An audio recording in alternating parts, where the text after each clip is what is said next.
Welcome to Try Love Speaks, where absolutely no topic is off limits. You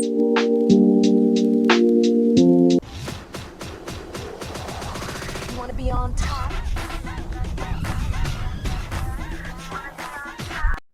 Hey, y'all. So it's time to have a conversation. In these last few days of Black History Month, you mean to tell me we gonna sit here and watch a documentary on Tyra Banks being dragged and nobody come to her defense? Nobody say nothing? Well, let me just have that conversation with y'all and let me see if this makes some sense why I'm talking like this, right? So, and yes, you may see me look to the side every now and then because I'm going to be reading. So I'm reading because I didn't want to leave anything out, right? So I want to make sure that nothing is left out. If we're going to paint Tyra Banks as the villain in the story, then let's start at the beginning and include everybody. That's including you. Everybody. Let's not leave out the fans who sat there and watched night after night. I can't. I can remember me and my sister rushing home to see the next episode because the last one left us in a chokehold. So we had to come home and see what was happening next. Who was getting eliminated? What was happening on this episode? Y'all all watched. That's the reason why it was the number one show for so long. Okay. So we all tuned in, engaged, and was entertained. And let's be honest, we didn't blink. It was a different world and a different time back then. America was not dissecting every scene or holding reality TV to the standards that we now hold now. Culture standards were different back then than they are now. On American Next Top Model, there were multiple decision makers. Let's talk about that. Multiple decision makers involved. Miss J, bless his heart. I know he had a stroke. I know he's dealing with rehabilitation. But if we're gonna have the conversation, we gotta be real. Miss J was mean as to these girls. He talked plumb crazy to these girls. Y'all, everybody sitting up here watching Miss J, all of them, excuse me, Jay Manuel and Nigel Barker, and let's not even forget Janice Dickerson, how they talked to these girls, how they treated these girls. But we just gonna put it on Tyra. That's what we really gonna do. When the internet has a memory, when you can just pull up any episode where Jay Manuel is talking crazy to folks, where Jay Alexander is making these people feel less than. We really doing that? And let's not talk about when Jane was on there and how she talked to folks. She even talked crazy to the people on the panel, not just the girls. But we on Tyra. That's what we really gonna do in the 2026. Really? So let's keep talking about it. Miss J, bless his heart, could be harsh. Jay Manuel was often rude. Nigel Barker knew what was happening, and Janice Dickinson was, like I just said, she was absolutely horrible. Production approved what was aired. The network signed off on it, and the audience kept watching and making the ratings high. I'm tired of everyone placing the blame solely on Tyra. Yes, she played a role. That's fair to say. But accountability doesn't stop at one person. There was an entire system that created, approved, edited, and consumed that content. Some of y'all don't want that full conversation. But if we're going to have it, let's have it. If we're going to have it, let's have it. We sat there and watched. We seen every model that got something to say now go through it.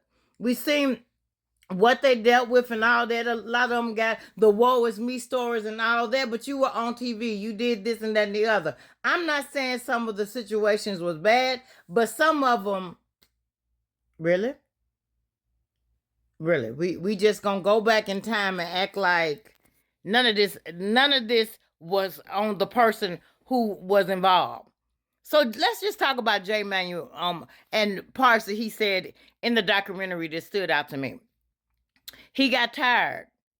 He got tired and wanted to quit. He wanted to leave the show. So your bestie, your girl, that you said y'all slept in the same bed as best friends, laughed, joked, kiki, had this wonderful relationship, right?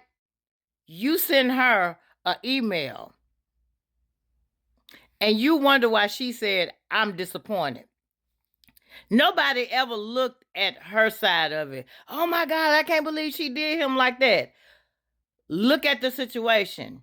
You already stretched to the high heavens trying to keep this show. She's an African American, yes. I'm bringing that up. She's an African American black woman with her show, the first to ever do it on a reality show. And the amount of stress on her was probably to the heavens. And your bestie, who started out with you on this show, all of a sudden want to leave. I probably would have said the exact same thing Tyra said. I'm disappointed. You want to get out now? You want to leave me now? Yeah. That was a human response. That wasn't an inhuman or insensitive response. She was disappointed. Why are you leaving me, man? I thought you would always have my back. You my ride or die, right? But y'all think Tyra was the problem. No, that could have been done totally different.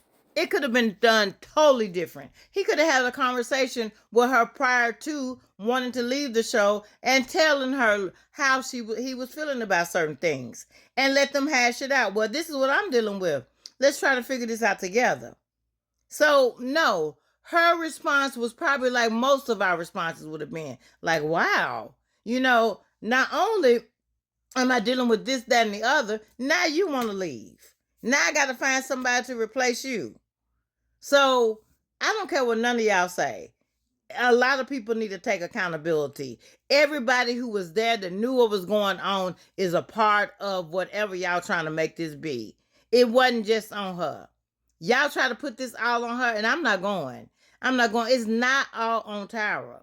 If y'all not going to call to account everybody who was in the room, everybody who knew what was going on, everybody who was there, we don't need to have no further conversation. Let's talk about when she said, I was rooting for you. Okay, it can be seen several different ways, and I know that conversation got real ugly, and we didn't see all of it, but she saw herself in that young lady, and I understand the girl was mad and upset and why she didn't do this and that, the other. Tyra did some messed up stuff, but at that time, she showed disappointment because she was supporting her, and America was rooting for her. Beautiful girl, we wanted her to win. And I don't know what kind of pressure it was on her. I'm sure it was a lot, but it was disappointing. And Tyra's feelings got the best of her and she snapped off. I'm not making no excuse for her, but I felt like that was somebody who was nurturing a child, and the girl wanted to walk out and leave at a point where she felt like, man, you could have had this, but I let you go and now you laughing in my face? Yeah. She was disappointed. Should she have handled it better? Yeah, when you know better, you do better. But to get on this girl's case about something that happened 2 decades ago, and none of y'all can say y'all would have handled it even differently in a different time than what we in right now, we're not doing that. So unless we're willing to make everybody be held accountable, y'all need to stay off of Tyra. Everybody in the room needs to be held accountable. Everybody.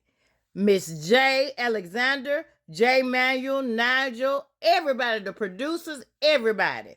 And if we're not going to do that, we need to stop talking about it. Period.